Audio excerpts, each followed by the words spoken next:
वास्तुकार आणि आस्क वास्तुकार गुरु हे आपलं युट्यूब चॅनल आहे, जे आतापर्यंत 5,500 पेक्षा सुद्धा जास्त सबस्क्रायबर्स आपले झालेले आहेत आणि 25 लाख पेक्षा सुद्धा जास्त व्ह्यूअरशिप आपल्या या युट्यूब चॅनलला आलेले आहे.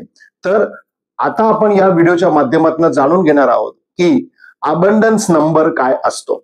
अबंडन्स नंबर म्हणजे आपल्याकडे हेल्थ, वेल्थ, रिलेशन, एनर्जी जी आहे ती कशा पद्धतीने अट्रॅक्ट होते आणि अबंडन्स नंबर हा जर आपल्या असा एक नंबर जो आपल्याला सदोदित दिसत राहील, असा एक नंबर जो आपल्या आजूबाजूला सकारात्मक ऊर्जेचा संचार करत राहील, असा एक नंबर जो आपल्याकडे धन आकर्षित करत राहील, रिलेशन आकर्षित करत राहील, हेल्थ आकर्षित करत राहील, वेल्थ आकर्षित करत राहील, प्रोडक्टिव्हिटी आकर्षित करत राहील आणि प्रॉस्परिटी आकर्षित करत राहील, हॅपीनेस आकर्षित करत राहील. तर ह्या सगळ्या सकारात्मक गोष्टी ज्या आहेत, या गोष्टी आपल्याकडे कशा पद्धतीने आकर्षित करत राहील, या सगळ्यामध्ये आपल्याला वेगवेगळ्या प्रकारचे रिझल्ट्स कलर कॉम्बिनेशनच्या माध्यमातून आणि नंबर्सच्या माध्यमातून कशा पद्धतीने मिळतात, साधारणपणे ह्याची इनिशियल स्टेजची माहिती आपण या व्हिडिओमध्ये बघणार आहोत. अबंडन्स नंबर म्हणजे काय, आपण पहिले हे जाणून घेण्याचा प्रयत्न करूया. कारण अबंडन्स नंबर म्हणजे तो नंबर नाही जो तुमचे डेट ऑफ बर्थ एकत्र केल्यावरती होतो, तो नंबर नाही. बरेच वेळेला अशी गफलत होते किंवा बरेच वेळेला असं मिसगाईड केलं जातं किंवा बरेच वेळेला असं मिसगाईड होतं की आपले जे नंबर्स असतात, सर्वसाधारणपणे आपल्या डेट ऑफ बर्थ मधले जे नंबर्स असतात, ते नंबर्स ची टोटल मारल्यानंतर जो नंबर येतो तो नंबर तुमचा लकी नंबर ठरला जातो, असं समज आहे, अशा गोष्टी आहेत. पण तसं नाहीये. आपल्याला त्याचे जे नंबर्स आहेत ते आपले आयडेंटिफाय होणारे नंबर आहेत आणि ते जे नंबर आहेत ते आयडेंटिफाय होणारे जे नंबर आहेत त्यावरनं आपले जे ग्रह असतात ते ग्रह आपल्याला त्याच्यावरनं मॅच करता येतात किंवा आपले कुठले ग्रह आहेत, कुठले जेमनॉलॉजीस प्रमाणे, ऍस्ट्रॉलॉजी प्रमाणे कुठले ग्रह तिथे आहेत हे आपल्याला आयडेंटिफाय करता येतात. नॉर्मली जर आपण डेट ऑफ बर्थ प्रमाणे न्यूमरोलॉजीचा विचार केला तर आपल्याला यामध्ये 2 प्रकारचे नंबर सर्वसाधारणपणे सगळेच जण सांगतात. पण मी यामध्ये वेगळ्या पद्धतीची R&D केलेली आहे. माझी गेल्या 25 वर्षापासूनची प्रॅक्टिस आहे आणि या प्रॅक्टिसच्या माध्यमातून मी एक वेगळ्या प्रकारची अशी R&D केलेली आहे. आपण 3 प्रकारचे नंबर्स त्यामध्ये आयडेंटिफाय करतो, जे तुमच्या कुंडलीतले प्रभावित, अतिशय प्रभावशाली असे ग्रह त्या नंबर्सच्या माध्यमातून आपल्याला कळतात आणि त्याच्याप्रमाणे आम्ही क्लायंट्सला आमच्या सोल्युशन्स पण देतो, उपाययोजना पण देतो आणि काही गॅजेट्स पण सजेस्ट करतो. पण त्यावेळेला ते नंबर्स आपल्याला प्रॉपर माहिती असणं गरजेचं असतं आणि त्याच्यासाठी आपली डेट ऑफ बर्थ आपल्याला परफेक्ट माहिती असणं गरजेचे असते. पण हे सगळं कॅल्क्युलेट केल्यानंतर सुद्धा अजून एक नंबर असतो, तो नंबर असतो आपला अबंडन्स नंबर. अबंडन्स नंबर या विषयावरती आपण पुढे चालून चर्चा करूच या. पण आधी आपण आपल्या डेट ऑफ बर्थचे जे नंबर्स येतात ते नंबर्सचे आयडेंटिफिकेशन कशी होते, काय त्याचे रोल आपल्या लाईफमध्ये आहेत ते जाणून घेण्याचा प्रयत्न करूया. तर बरेच वेळेला काही म्हणताना असे म्हणतात की ड्रायव्हर आहे, कंडक्टर आहे वगैरे अशी ही चीप नावं या सगळ्या नंबर्सला दिली जातात. तर आय डोंट नो वाय की हे असं का करतात. खरं तर मी या नंबर्सला मास्टर, ब्लास्टर आणि ग्रँड मास्टर असे 3 प्रकारचे नावं दिलेली आहेत. तर आपल्या डेट ऑफ बर्थ प्रमाणे नॉर्मली हे इतर मंडळी जी आहे न्यूमरोलॉजी मधली ती 2 नंबर सांगतात आपल्याला. पण यामध्ये अजून एक नंबर आहे जो नंबर त्याच्यामध्ये अतिशय महत्वाचा आहे आणि तो मी स्वतः आयडेंटिफाय केलेला आहे आणि त्यामध्ये त्याला आम्ही ग्रँड मास्टर असं नाव दिलेलं आहे. कारण तो ऍक्च्युली सगळ्या पद्धतीने रूल करतो आपल्याला आणि तो जो रूल करतो, तो जो ग्रह असतो तो आपल्यासाठी अतिशय इम्पॉर्टंट असतो, दॅट कॉल्ड ग्रँड मास्टर. तर नॉर्मली मास्टर आणि ब्लास्टर हे 2 नंबर तर खूप इम्पॉर्टंट आहेत माणसाच्या जीवनामध्ये.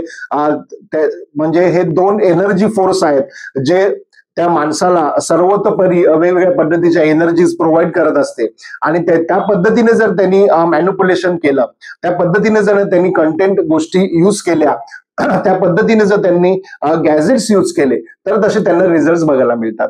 पण जसं मी आता म्हटलं की मास्टर ब्लास्टर हा त्या पद्धतीने काम करतो आणि ग्रँड मास्टर जो असतो तो ग्रँड मास्टर हा अतिशय इम्पॉर्टंट असतो.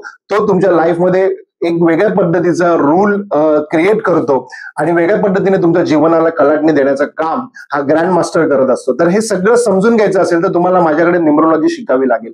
आणि जर तुम्हाला माझ्याकडे न्यूमरोलॉजी शिकायची असेल तर तुम्ही मला कॉमेंटमध्ये पिंग करा आणि सांगा, नंबर शेअर करा. आमच्याकडनं तुम्हाला कॉल येईल आणि आम्ही तुम्हाला ऍस्ट्रॉलॉजी शिकवू, न्यूमरोलॉजी शिकवू. तर या सगळ्या गोष्टी आपण सिस्टमॅटिकली इथे करत असतो. पण अबंडन्स नंबर हा एक वेगळा प्रकार आहे. अबंडन्स नंबर म्हणजे काय? आपल्याला जो नंबर वारंवार दिसतो किंवा आपल्याला जो नंबर वारंवार दिसायला हवाय की तो जर दिसला तर मग त्या प्रकारच्या सकारात्मक एनर्जी सक्रिय होतात. तो नंबर जर आपल्याला दिसला तर आपल्याकडे एक वेगळ्या प्रकारची सकारात्मक ऊर्जा अट्रॅक्ट होत असते. मग ती हेल्थच्या माध्यमातून असेल, वेल्थच्या माध्यमातून असेल, रिलेशनच्या माध्यमातून असेल, प्रॉस्परिटीच्या माध्यमातून असेल, प्रोडक्टिव्हिटीच्या माध्यमातून असेल, हॅपीनेसच्या माध्यमातून असेल, अशा वेगवेगळ्या प्रकारच्या सकारात्मक एनर्जीज आपल्याकडे अट्रॅक्ट होण्यासाठी आपण खरं तर अबंडन्स नंबरचा वापर करायला पाहिजे. अबंडन्स नंबरचा R&D साधारणपणे काही लोक करतात, तसं मी सुद्धा केलेलं आहे. तर अबंडन्स नंबर हा जर आपल्या जीवनामध्ये एक वेगळ्या प्रकारची उत्क्रांती घडून आणू शकतो, एक वेगळ्या प्रकारचं उत्कृष्टता आपल्याला देऊ शकतो.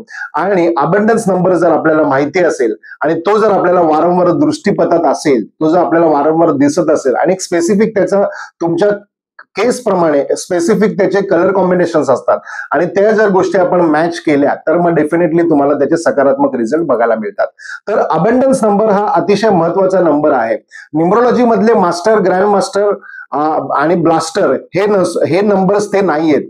तर अबंडन्स नंबर हा अजून वेगळा प्रकार आहे आणि तो वेगळा प्रकार जर आपण आपल्या जीवनामध्ये अप्लाय करण्याचा प्रयत्न केला तर आपल्या जीवनामध्ये एक वेगळ्या प्रकारची सकारात्मक ऊर्जा आपल्याला प्राप्त होते आणि त्या ऊर्जेच्या माध्यमातून आपल्या जीवनाला एक वेगळ्या प्रकारची अशी एक कलाटणी मिळू शकते. तर अशा पद्धतीने मला अबंडन्स नंबरचा इम्पॉर्टन्स या व्हिडिओमध्ये समजावून सांगायचा होता. याच्याबद्दलची पूर्ण डिटेल्स जर तुम्हाला पाहिजे असेल तर मला कॉमेंट बॉक्समध्ये तुम्ही पिंग करा. मला तुम्ही संपर्क करू शकता. डिस्क्रिप्शन मध्ये माझा नंबर आहे. युट्यूब चॅनलला सुद्धा माझा नंबर आहे. गुगल वरती वास्तुकार जर तुम्ही सर्च केलं तर तुम्हाला माझे सर्व प्रकारचे डिटेल्स इथे मिळतील. आणि हा व्हिडिओ तुम्हाला कसा वाटला ते सांगा. पुढचा व्हिडिओ तुम्हाला कुठल्या विषयावरती ऐकायला आवडेल ज्यामध्ये आपण vastushastra, astrology, tarot card reading, Shri Shiv Saurodaya, healing, numerology, healing हे सर्व विषय आपण अतिशय शिताफीने गेले 25 वर्ष आले हँडल करत आहोत आणि आतापर्यंत 30,000 पेक्षा सुद्धा जास्त लोकांना आपण सकारात्मक रिझल्ट वास्तुकारच्या माध्यमातून दिलेला आहे. आणि आपलं युट्यूब चॅनल आस्क वास्तुकार गुरु हे आपलं युट्यूब चॅनल आतापर्यंत 25 लाख पेक्षा सुद्धा जास्त लोकांनी बघितलेलं आहे आणि 5,500 पेक्षा सुद्धा जास्त सबस्क्रायबर्स आपल्या युट्यूब चॅनलला झालेले आहेत.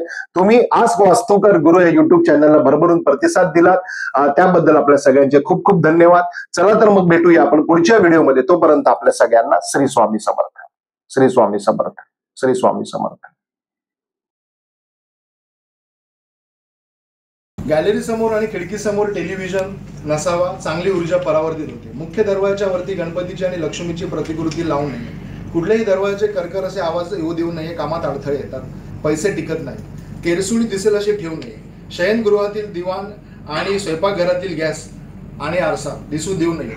दरवाजावरती घड्याळ, कॅलेंडर आणि देवाचे फोटो, तसबिरी, शोपीसेस प्रदर्शित करू नये. पाणी वाया जाऊ देऊ नये. पैसे खर्च होतात, कर्ज जास्त होते.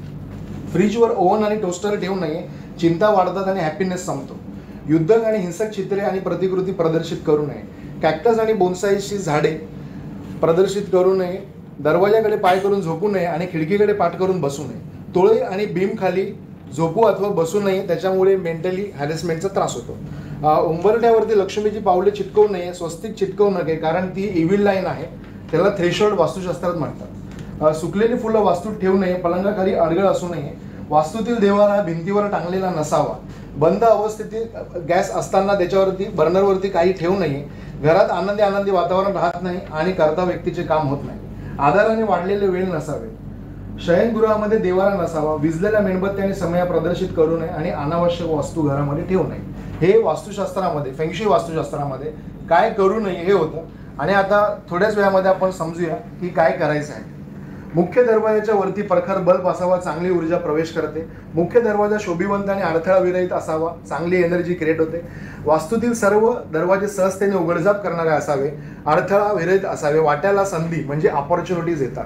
केरसुणी लपवून ठेवावी. दरवाजात सुंदर आकर्षक पायपुसणे असावे.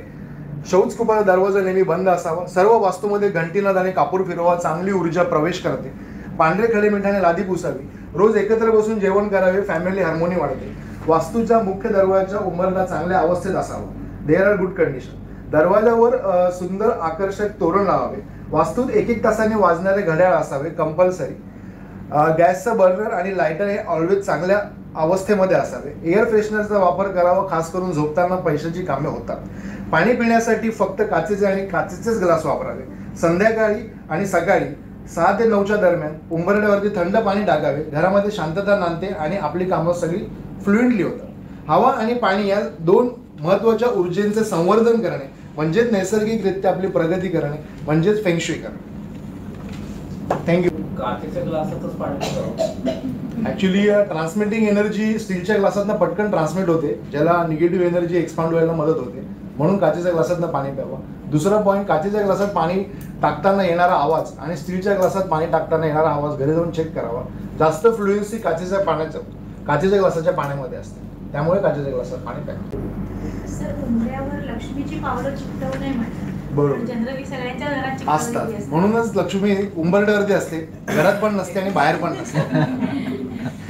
कारण ते थ्रेशोल्ड आहे आणि थ्रेशोल्ड म्हणजे हिरण्यकश्यपूचा वध व्यंकटेशाने जो केला होता तो उंबरठ्यावरती बसून केला होता. कारण त्याला देवाने वरदान दिलं होतं की तुला ह्या जगात कोणी मारणार नसेल, वास्तुतही नाही आणि जगात नाही. पण थ्रेशोल्ड ही अशी जागा आहे जिथे जगही नाही आणि वास्तूही नाही, म्हणून तिथे उंबरठ्याने स्वस्तिकची पावले म्हणजे पॉझिटिव्ह सिम्बॉल सायन्स तिथे करू नये.